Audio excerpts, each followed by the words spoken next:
इकडे मनसेकडून बॅनरबाजी केली जाते तर दुसरीकडे मुंबईमध्ये परप्रांतीय महापौर करण्याचा डाव असल्याचा खळबळजनक आरोप मनसे नेते संदीप देशपांडे यांनी केला।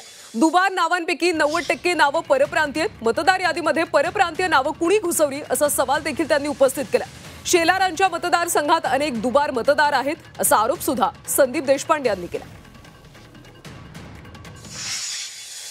किनारा बिल्डिंग मध्ये जे फ्लॅट आहेत ते 1 नंबर ते 14 नंबर फ्लॅट आहेत। मग 77K हा घर क्रमांक कुठनं आला आणि मग तो जर घर क्रमांक तेथे नाहीच आहे तर त्याची नोंदणी ही निवडणूक आयोगाने कशी केली आणि मग आशिष शेलार हे सगळं होईपर्यंत झोपले होते का की एका मुसलमानाचं नाव त्यांच्या 3 बिल्डिंग बाजूला असलेल्या बिल्डिंग मध्ये होतंय आणि आशिष शेलारांना पत्ता नाही।